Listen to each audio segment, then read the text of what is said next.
Java Radio. Java Radio. Java Radio.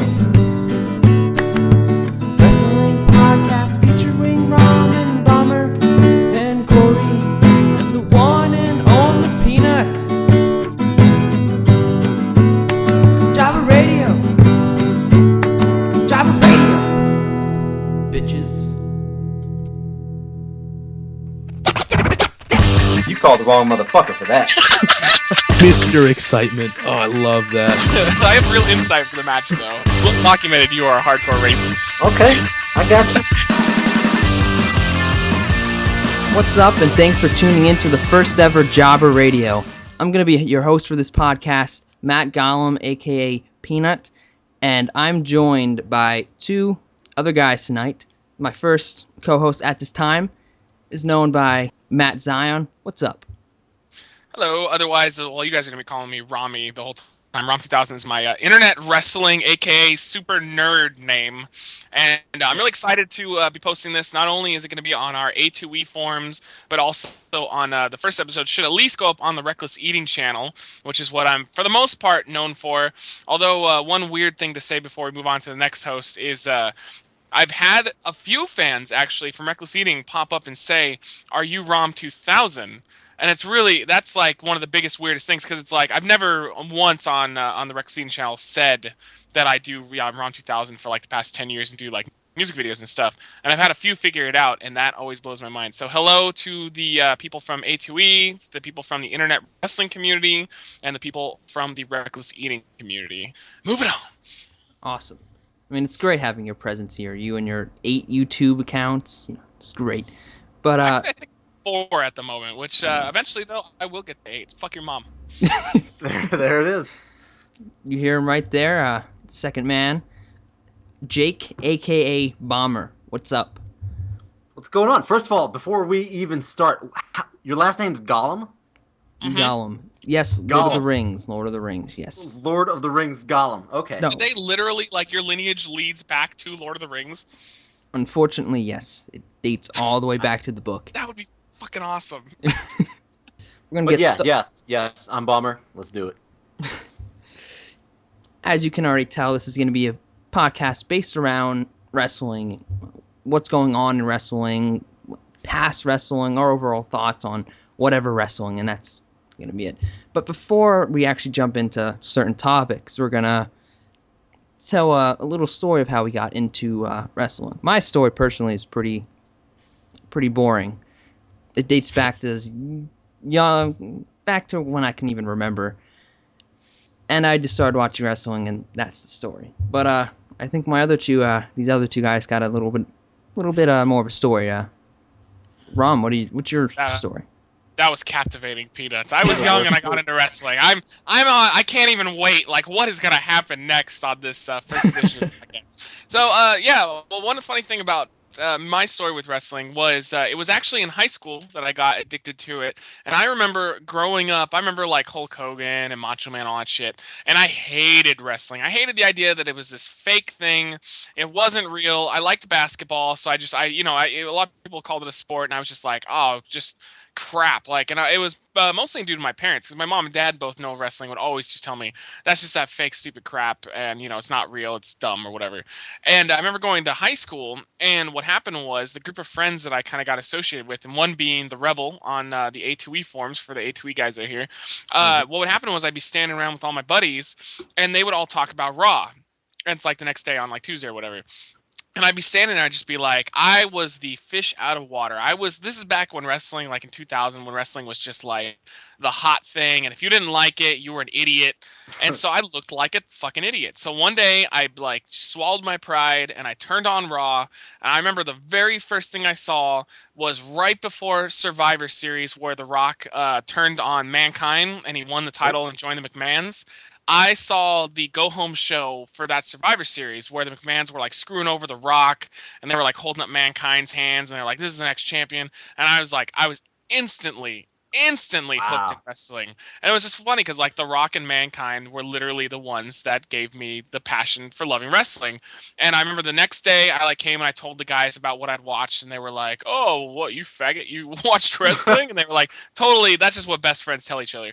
And they were totally accepted me in, and from then on there I watched religiously. And even through the hard times of the what was it, before Shawn Michaels came back, Booker T Goldust era, I still watched every single Raw, every SmackDown, and I still watch every Raw. I'm not so much on SmackDown anymore just because of lack of time, but I have always been a huge wrestling fan, and I always will be. I think I'll keep watching until the day that I'm an old fucking pooper man or something. That doesn't make any sense, but I'm gonna keep watching. So that's my story, and I'm not a huge TNA guy, but TNA's okay. I mean, they've gotten a lot better, but that's a rant for another time. But I also do want to give a shout out, and I follow PWG, which is local here where I live. They're in Reseda, California. It's about a 45-minute drive or so, but I go there once a month, and they are absolutely spectacular. Easily my favorite promotion, even above WWE at the moment. So that's my story. Moving on to Bomber. Wow, I figured you'd be. I didn't know you were that old when you got into it. I figured you'd be a lot younger than that. No, I'm 28 years old at the moment. I'm like almost dead. Almost dead. I've got like a good 30 years left in my life is what I'm saying, because I abuse alcohol quite a bit, and that's probably what's going to do me in. All right, well, let's just get right into it. Well, my dad was a professional wrestler back in the late 80s, early 90s. He went by Kevin the Punisher White. It was pretty awesome. He wore like this leather vest, not like gay vest. We're talking like a normal gay, we're talking about a normal leather biker vest. That's what we're talking about here. And basically all black. He like slicked his hair back. It was pretty badass, I have to say. It was pretty awesome. He wrestled like I live in North Carolina, so he wrestled around North Carolina, South Carolina, Georgia, or down the southeast down here, and he was wrestling independents for a bunch of companies. The main one that he was in was ACCW. I don't know if you guys heard of that or not. I heard about it the first time we had our first take. Okay, fuck you guys. But anyway, yeah. So ACCW, he actually ended up being the world champion there for a while. I remember one match when he won the belt. I don't know him defending it. I don't remember any of that shit. But I remember it was like a 20-man battle royal. And my dad was a big dude. He's like 6'5", 6'4", like 280 pounds. He's a big dude. And he just tossed everybody fucking around like rag dolls. It was awesome. But, yeah, I just went around to all his wrestling events and stuff, and that's pretty much definitely what got me into it. I remember posing like when I was 4 or 5 years old, posing with him in his wrestling portraits and everything. It was good times. And I just stuck with it ever since. Did your dad wrestle any like notable name? Oh yeah, he wrestled Jake the Snake a couple times, 2 or 3. Bam Bam Bigelow, the Barbarian. I remember there was one time the Barbarian stiffed the promoter. I don't remember who it was, but it was at some event in the 90s, and I know he's like, yeah, I'm coming. My dad would call him because my dad was fighting him in the main event that night. And he would call him and say, I'm going to be there, and nobody else heard from him. He wouldn't talk to anybody else but my dad. And the night of, like, 3 or 4 hours, nobody's heard from him, 3 or 4 hours before the event, my dad gets up with him again, and he's like, yeah, I'm not going to make it there tonight. You guys are going to have to cover for me. It's like, what? Fuck the main event up. My dad had to wrestle, like, in a handicap match or some bullshit. But yeah, Barbarian. My dad's not too fond of him anymore after that. Apparently he's a badass, though.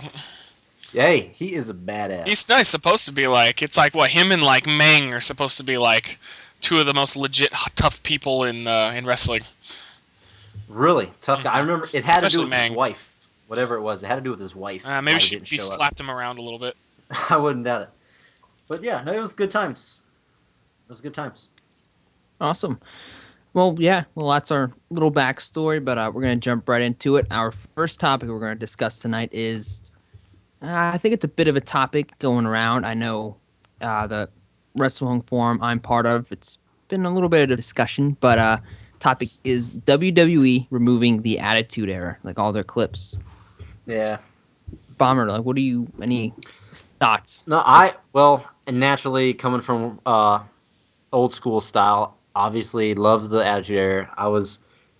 That was easily my favorite time frame. I got into it right during the peak with the McMahon, Austin, all that stuff, because I actually was a WCW fan. I was more WCW than WWE at the time. I was into the NWO and like all the stuff building up.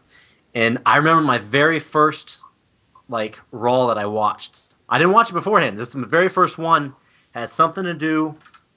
I remember Dude Love was out there doing something, and somebody came out and like he had to fight handcuffed. I think was that a Raw? I don't. Was it handcuffed, or was that the one where he had to tie one hand behind his back to fight his hand.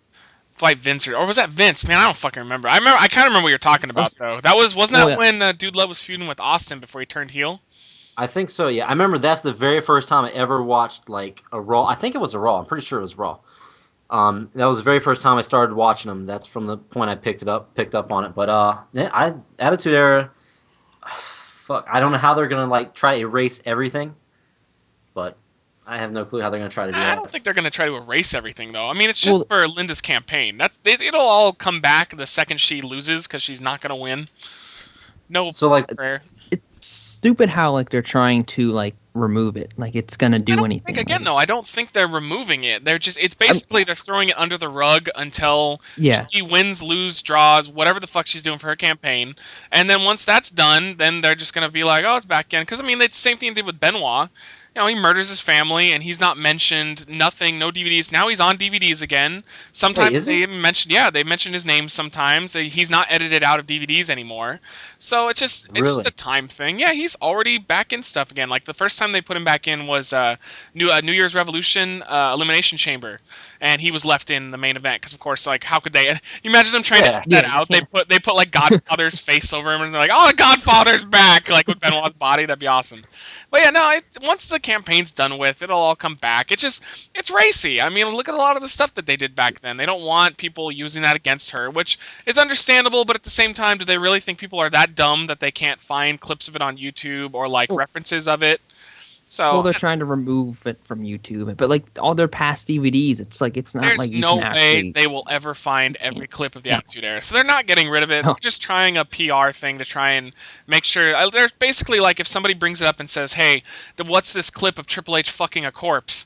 Then they're gonna be like, "Well, we've tried removing that. We realized that it was a mistake, and we don't want people watching it." But then after it's over, they're gonna be like, "Oh, let's make some jokes about Triple H fucking a corpse again." So, and then they're going to release that Attitude Era. They always do that. WWE goes through these little shifts every 4 years. There's a new wave or a new policy, or like they don't want this shown or that shown, and then eventually it all just kind of comes full circle. And I don't know. It's not gone forever. It'll be back. I don't really take it. Those people are whining, complaining, and saying like, "Oh, it's gone forever just because of Linda's campaign." Give it like a few years. Trust me, it'll be back again. It always comes back. Well, like what I said is like people on the forum I go to, they were like a little upset, and like if I thought I would ever read this, I'd be like upset, but like it didn't faze me because there's like it's not you can't just get rid of it. Like they're taking it out of my memory. Like I know what I know. Yeah, it's not like it's like I wasn't like son of a bitch. WWE's trying to kill themselves. It was just like the weird thing is like the game's coming out. Next month or October? Yeah. Yeah, so I've read there that it's was it THQ that does it? Who does the? Yeah, THQ. Yeah. I think this is their last one. They primarily have the control of what they want to do over the games. Like once they signed a deal with them, like WWE doesn't have a whole lot of a say.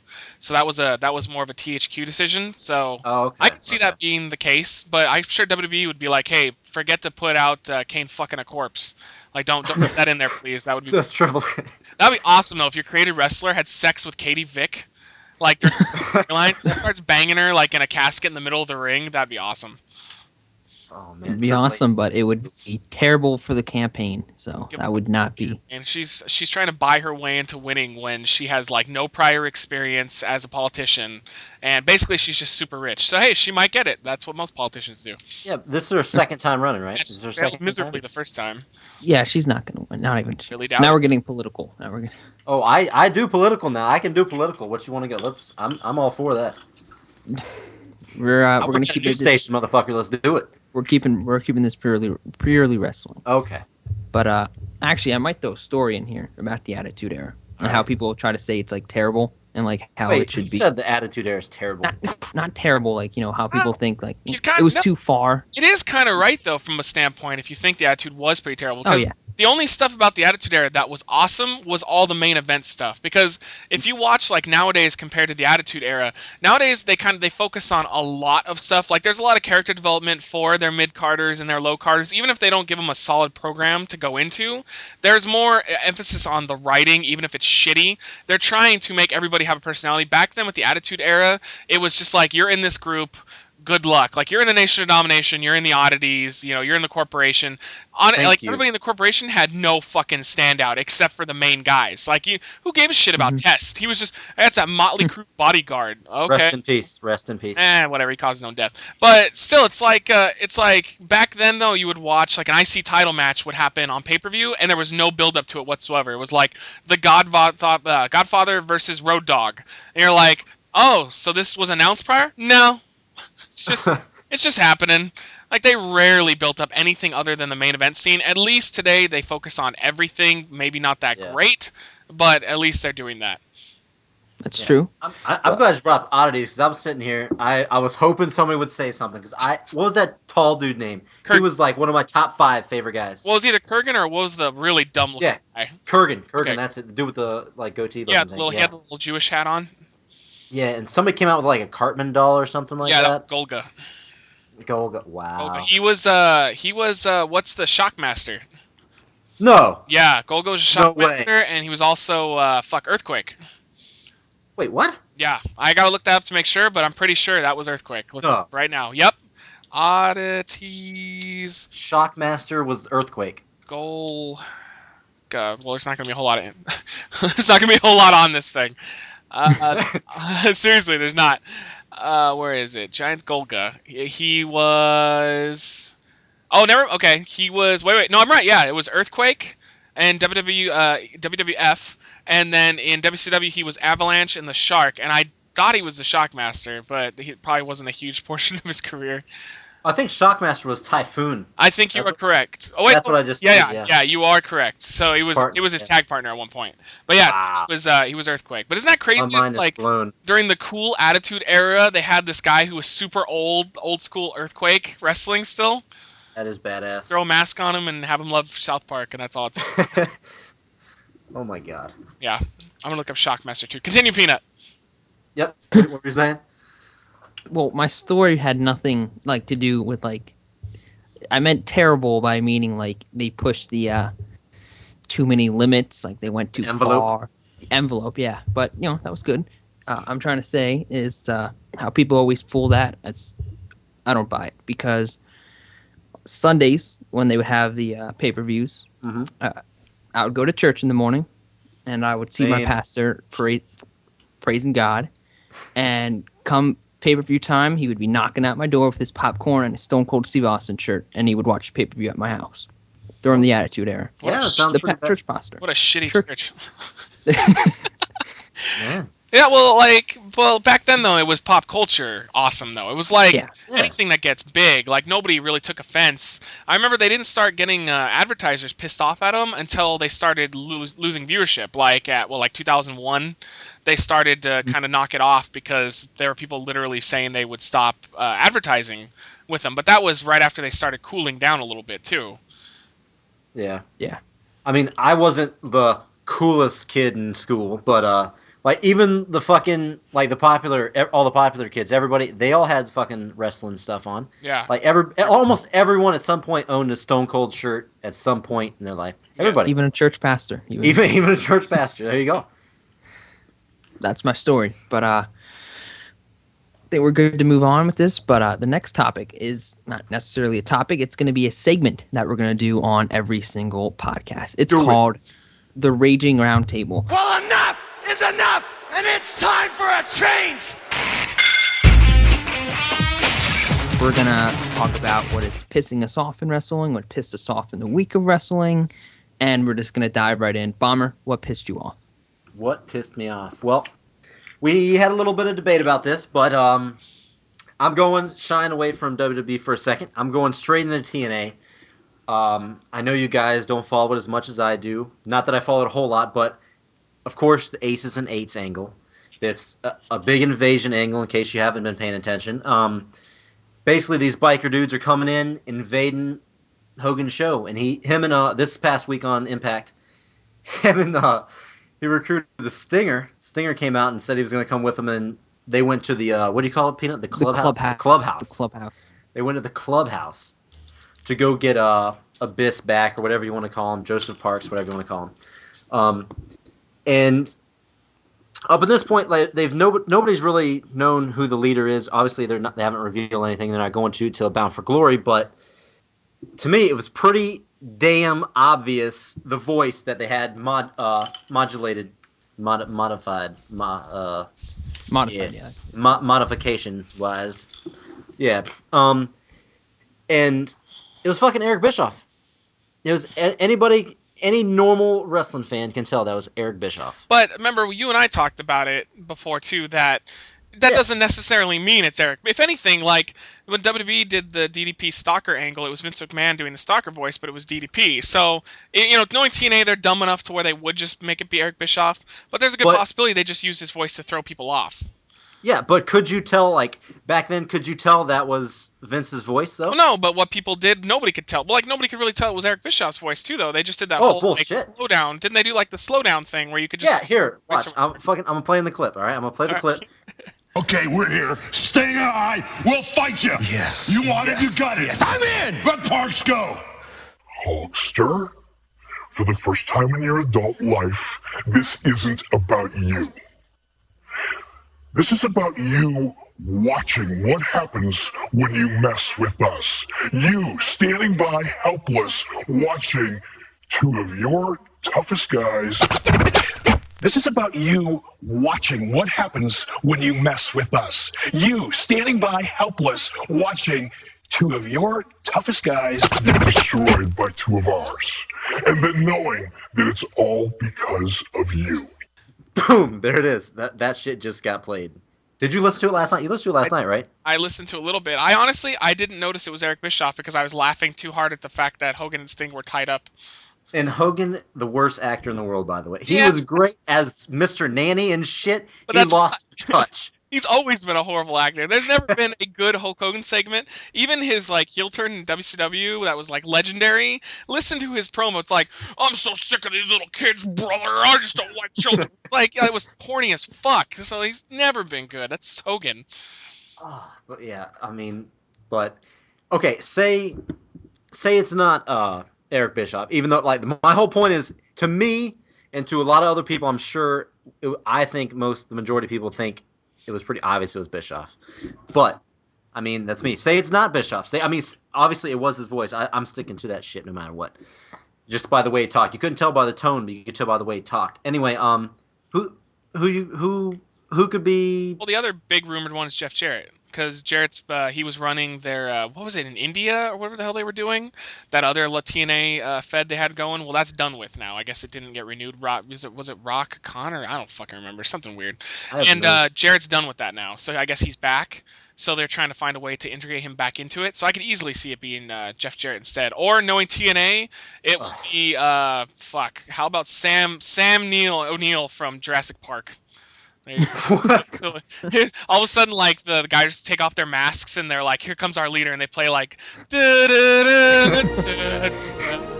my God, it's Sam O'Neill!" Oh my God! Name. He should come out like his hat and he's got like dinosaur bones, and they're like, "It was me all along. I'm the Raptor. This nation of domination." And then he wins the world title. I don't give a fuck. That would be better than Bischoff being the damn leader. I think I just gave TNA a great idea. You probably did. They're going to listen to this and they're going to be genius. Done. You're going to probably be the head writer here in about fucking 3 weeks. Oh, we heard your shitty little podcast. We love it. Winner. Yeah. Hey, if TNA loved this, I'd be offended and I would retire. But sure, yeah. You got to get somewhere before you can retire, buddy. But yeah, I mean that's what mine was. Like two kind of parts. First of all, that I thought it was pretty damn obvious. They could have done a better job of hiding it. And second of all, don't be fucking Eric Bischoff. That's gonna be the worst. I don't know what they got planned, obviously, but if it is, Kind of makes I think sense, he's like, though, because he's the one that got booted out with Hogan, right? And then Hogan came back, and it was kind of like Hogan basically turned on him, and it ended up kind of getting him boosted. So, well, the thing that everybody got so pissed off when they first came back was, oh, Hogan and Bischoff running the company again, blah, blah, blah. And now, if he comes back and it is him leading, it's going to be the same damn thing. It's going to be Hogan and Bischoff again. that's why I don't watch TNA. So, God. Well, watch after the bell, After the you'll bell. get No, after the bell, fuck and you. It's before the bell. It's great production value. I don't care what anybody says. I love before the bell. yeah. That gets me hyped for any pay-per-view, no matter what. Watch pre-bell, and you'll get a nice understanding of what's going on. How about you give me? You know what? Your turn. What's your thing this week? Or this Same show? thing. TNA pissed me off. I didn't even watch TNA this week, but it pissed me off because last week it pissed me off. Because I hate TNA. It's just like I saw it like when I was flipping through the channels, and it pissed me off. Just coming on my TV, it just pissed me off. I don't do TNA. That's my little rant. yeah, there's some good TNA. stuff in TNA though. Like you have to. Oh yeah, there's like recognize like Austin Aries is great, Bobby Roode's great, AJ Styles is great. I really like Kazarian and Daniels right now are just amazing together. Finally, I can watch them without wanting to change the channel immediately. Their X divisions are still really solid. Their women's division sucked balls, but it was good at one point. X Division's pointless now. I mean, not pointless, but I'm not. Hey, they got Sanjay Dutt, by the way. Just to let you know that. I like do. Seema Ion. I mean, he's fine. At least he's a character. I think they killed their X Division personally. Well, they I made a agree. lot of the X Division guys branch out into other divisions, is what kind of happened. But it was needed. They had like it used to be about no limits, and now they have like a weight limit, and it's like they're turning it into like a cruiserweight division, which is like it shouldn't. I agree about that. I agree with that. But I was waiting for you to say, you were naming all those names. I was waiting for you to say Bubba Ray. Or Bully Ray. Yeah, Bully Ray is. I agree with he's you. good. This is the only time in his entire career that I have fully enjoyed him. Like I was sad when they said he re-signed with TNA because I thought this character by himself would do really great in WWE. He's awesome. He couldn't be called Bully Ray, just Bubba Ray again. But his character is amazing. Yeah, and he's getting in great shape. Great for him matches too. He's had a lot of like 4 or 5 star matches this last 2 years. So. I mean, I've always been a fan of Dudley Boys and whatnot. I just fucking hate Devon. I can't. I'm so glad he's gone. Why tell me, like, this isn't my rant, but tell me why they were pushing this guy who's awful. He was always the Marty Jannetty of the team, obviously. Yep, and they gave him the TV title and had him beat people every week, like all these new people. They're having him beat for Devon. Fuck you. That was one of the reasons I stopped watching because I refused to watch Devon beat people I liked. The funny thing is, from what I read, like Hogan's really mad. Like he really wants Devon back. Oh God, really he's bad. terrible. All right, I think we should move on. Which is why I hate TNA. They have so much like potential that they could like be great, but like they don't. They just try. I think they try too hard. Try watching it 6 months ago and tell me how bad it was, because it was just unwatchable bad that time. Watch it 3 years ago. Oh, even worse. Yeah, but they're getting there. It's just taking time. Yeah, I mean, I enjoy it. Like I said, I watch every pay-per-view for both companies. I like it. I just think they try too hard, and that's what kind of pisses me off. But that's my rant. Ron, what pissed you off this week? Or well, it's a gradual piss off that I've been having because I don't like being pissed on. And one thing I like CM Punk as a bad guy. I do. I've liked him regardless of what he'd done. I don't think there's ever been a CM Punk incarnation that I didn't dislike. There's been times where I've thought he was a little annoying, like right after he did the pipe bomb thing. You know, he was super cool, and he felt like, other than the Kevin Nash is still alive LOL text message joke, which was that had me in tears. He felt kind of selloutish for like 2 months. It just felt like he was going like almost like he didn't know how to be a good guy. So it was just kind of like, I don't know what he's doing. I don't know what's going on. They wrote him pretty terrible, like losing all the time. But then he found his stride. Like I would say, I honestly do believe he was the number one face in the company for a good solid year because Orton was in the doghouse. I know people say Cena's the number one face. Cena's not the number one face. Cena's the number one attraction. So Cena's the guy people want to see lose. I always say in WWE that Cena is their number one heel because he just doesn't accept it. But he is a heel. Like in all regards, he doesn't act like one. Yeah. The reaction, nobody pays to see Cena win something. Everybody pays to hope Cena loses, and that's what a heel is. So he's this new weird modification of a bad guy. But Punk is their number one, easily most over guy. Whenever he would come out, you know, he's beating everybody, which was the smart thing to do. It was good if he's your number one guy, build him up. So they built him up and whatnot. This heel turn makes no fucking sense to me still. And I mean, I like where it's gone because I like him as a bad guy. I can accept the flawed logic, but it's still flawed logic. Like when he turned on The Rock, he didn't turn heel, but I loved that Lawler said he did.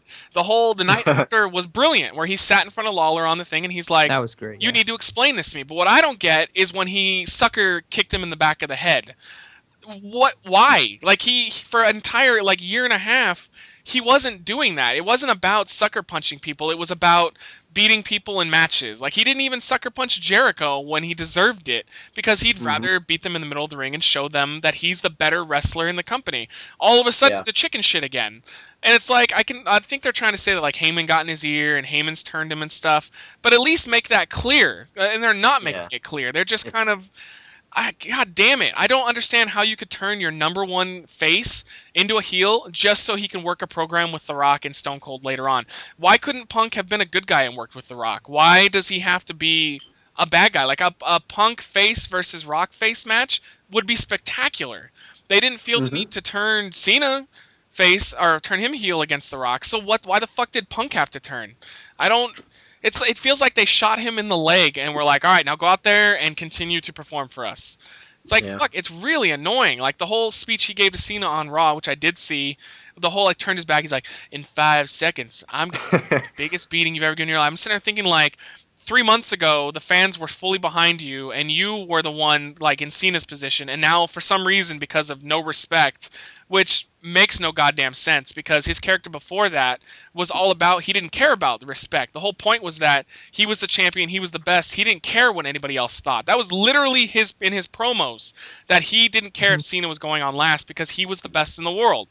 But yet now he's like, I need to be in the main event. Basically, his character did a full 360, and I can't stand it. I like his character right now, and I'm trying to get past it, but I fucking hate how lazy his heel turn was. It was so poorly done that it's just confusing me, and that's, man.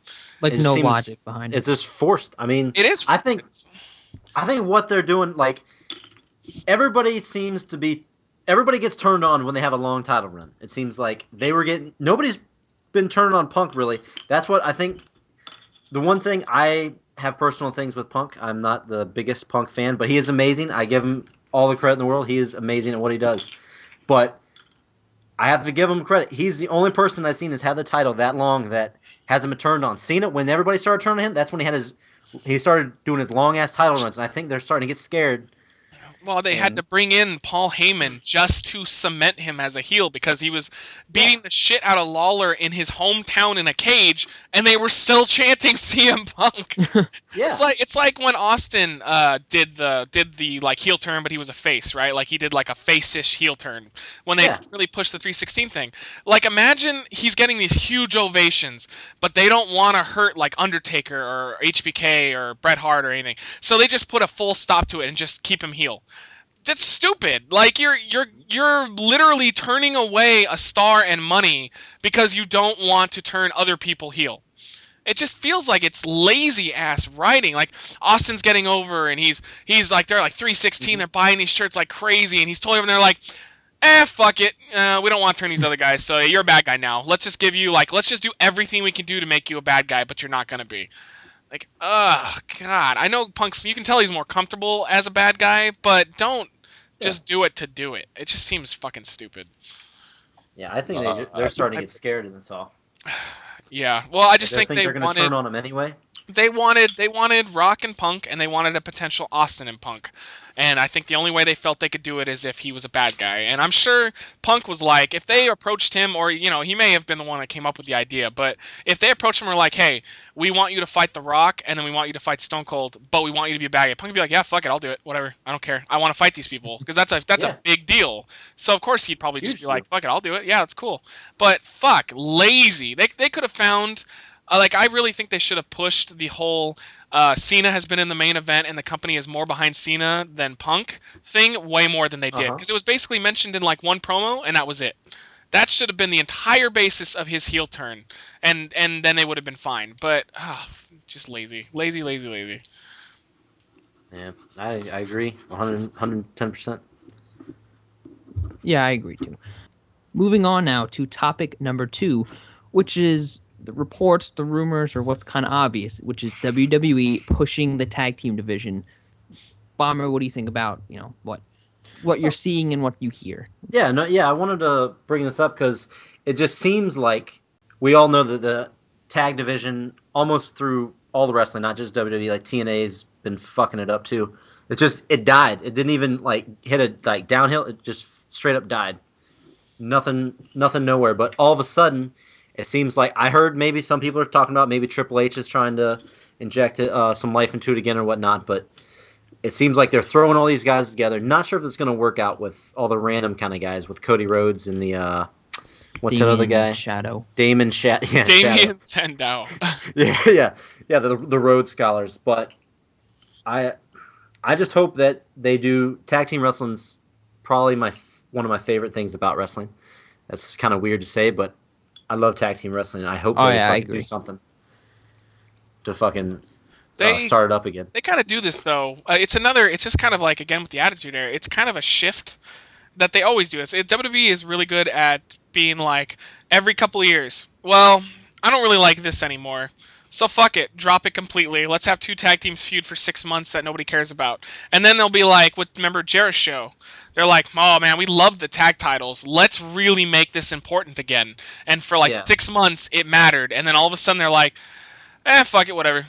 Just give it to these two jobbers. Who gives a fuck? And it's really annoying because the tag divisions can really draw when they really give it a chance. Oh, yeah. But they go through those fucking little motions where they're like, 1 week they care about the tag belts, and 1 week it goes to Cena and HBK to prolong a feud when it does nothing for them, and then they lose it the next week. It's like, what did that accomplish? But it does feel like they're trying. I think the problem they've got right now, though, is that they don't have any tag teams that are established that anybody cares about. They're trying to do what was it? Rey Mysterio and fucking Botchkara. Yeah. Well, the thing is, I thought that wasn't even supposed to be a lasting tag team. It was I think they're just gonna have. I think it is now. I think it is now. But originally they were supposed to have Rey a match. Mysterio's still in the doghouse apparently. So. I mean, I've never been a Mysterio fan, but Sin Cara is just decent. Sin Cara is one of the. He's literally, if I was in charge of WWE and I could release people, he'd be gone. He's terrible, and he's no charisma. He's awful. He can't speak English, and he botches every fucking time he's in a match. It's not like he's catching on or anything. Yeah, I've he's watched been here his for Mexico so long. stuff. He's amazing in Mexico, but at least when he fucked up, he did something amazing after to make up for it. But because they're on WWE TV, he can't do a lot of the stuff that he normally does because it could lead to injuries, and he's just watered down. So he's just he's always injured anyway. Hasn't he been injured 5 times since being there? He's quite a bit, and I think because he was, they said he was Triple H's first signee. That he's kind of safe because he can't really admit you fucked up on your first sign. That'd be rough. But no, I saw that they just on SmackDown. I saw that they put they're doing a tag team tournament, and they got all the tag teams in it to see who's going to go on to face Bryan and Kane. And apparently, the first match was a minute long, of the first round. Who was Rhodes, it? Do you remember? Yeah, the Rhodes Scholars beat the Usos. I that's assume fine. you know the I hate Usos. Usos with a passion, so. No one likes the Usos. I can't stand them. Yeah, they're awful. I don't. But they got you like Tyson Kidd? You guys like Tyson Kidd? Yes, Tyson Kidd's awesome. They need to do more with him. Yeah, him and Gabriel going up against Santino and Ryder. That Santino and Ryder seems like just a junk team. Yeah, well, that's a thing for another time. Was how they dropped the ball on Zack Ryder? Who knows backstage if he pissed somebody off or something happened? But Ryder could have easily been a good mid-card draw for them for a long time, and they just decided he doesn't exist anymore. But yeah, Santino and Ryder are fun at least. At least Ryder's getting TV time. Yeah, Santino is one of my favorites. He's amazing no matter what he's doing. Yeah, he always gets the crowd into it. So I don't care if people hate him or like him. He's like a Cena. Yeah. He's always gets a reaction. So that's good enough. He's like the fun jobber. Yeah. It entertains me. So whatever entertains me, I don't care. Fuck you, Peanut. Hey. we don't need that language on here. No, this is my show. I was just looking at motherfucker. But it's probably gonna be the Rhodes Scholars. They're the ones that all of a sudden are going to be. They attacked Bryan and Kane. Yeah, I would imagine so. Yeah, they got a bunch of other. I like the name. Yeah, unless they're going to lose to Primo and Epico or some shit. God, I hate them too. No. I can't stand them. Yeah, it's just those are all superstar guys. But yeah, Rom, do you have any overall thoughts on WWE pushing the tag team division I pretty much that we gave, didn't touch? I pretty much gave it. It's just I'd say give it about 3 or 4 months, and once they break up Bryan and Kane to go singles, because Bryan is going to be huge. He is going to be. Kane's going to always just be the guy they go to when they need a main event guy, but it's like Bryan is getting some of the reactions that I can't believe, because I never thought he would. I always thought he would do well, but I never thought he'd be main event caliber.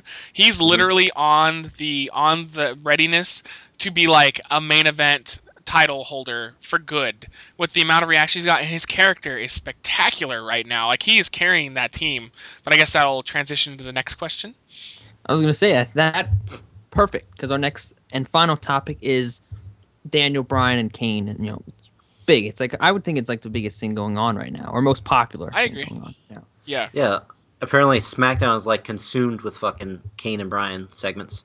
I did not see the ones on SmackDown, but did you guys? Did you see the ones on Raw where they were like at the diner? Yeah, I watched those. Yeah. That's where it was the Harry Met Sally like parody. It was really funny.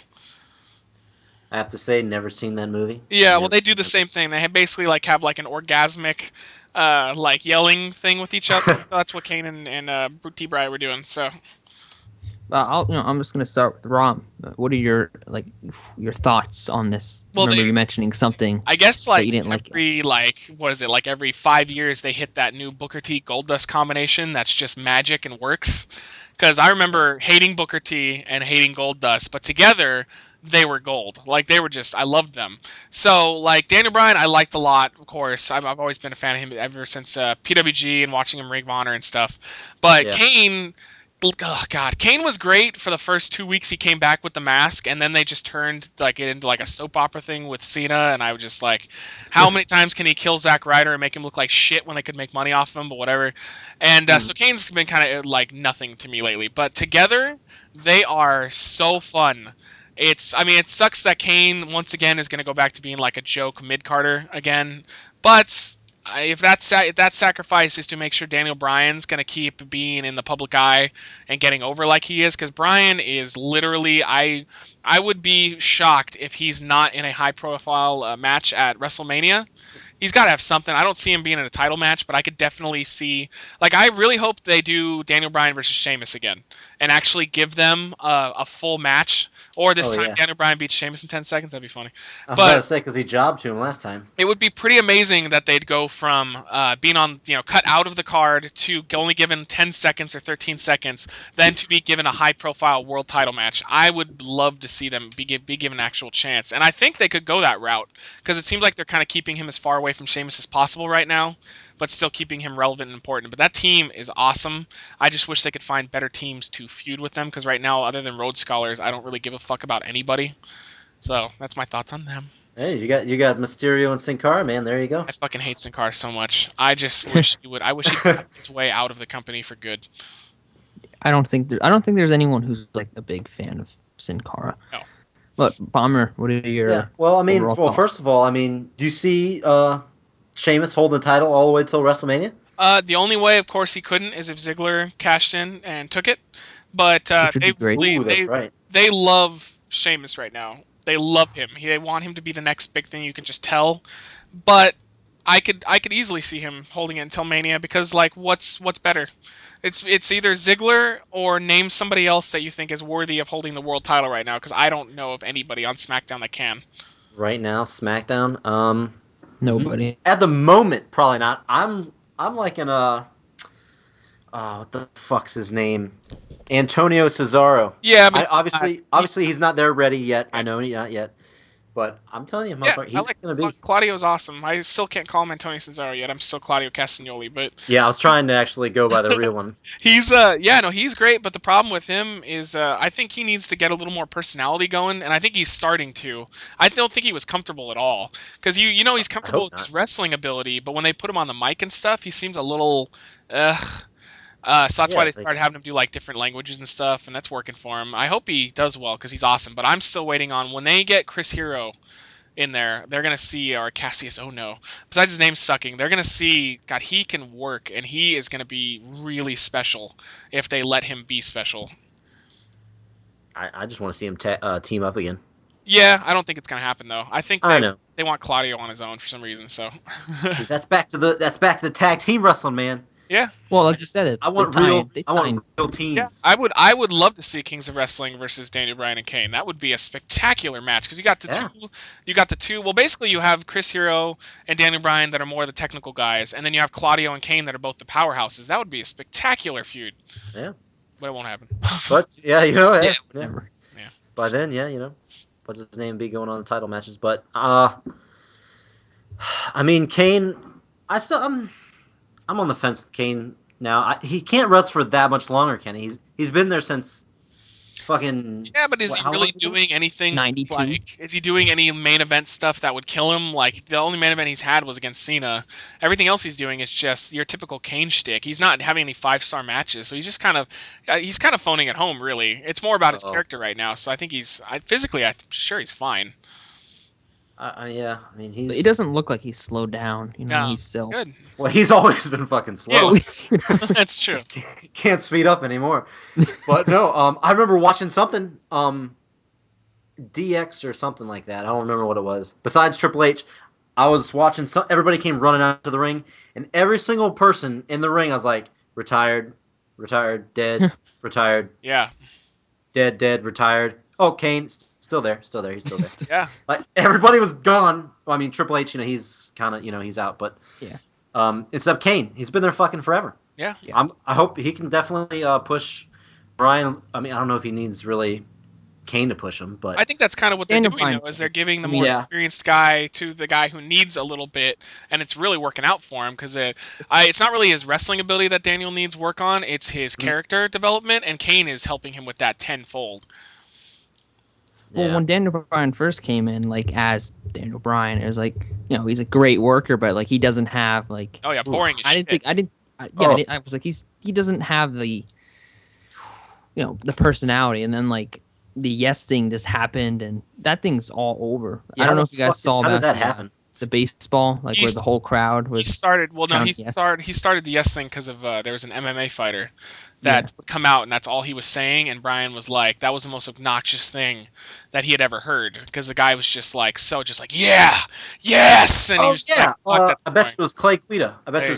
He always come out. Or no, maybe I don't know. I don't follow MMA. I forgot you hate MMA. But it's true, and he was like, he wanted it to be a bad guy thing, but then of course, it's very catchy, so it basically turned him face.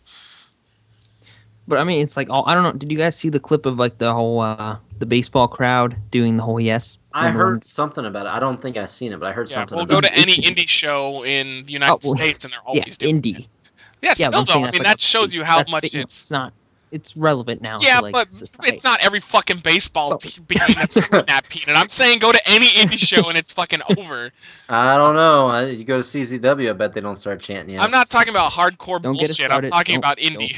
Whoa, hardcore bullshit. Come on now. We're not talking about homeless guys. We're not talking about... Fuck off. Scooby-Doo on meth. Fucking hate you. For those that don't know, Bomber's a huge CZW fan, and we all love CZW here. No, I mean, we love when Bomber films it and releases it on DVD. It's the best. I love you guys, but yeah, I am a CZW fan. I don't care what anybody says. Comes back. Other than that, you don't. Mondo's not coming back. And fuck it, I don't want to watch your stupid shit.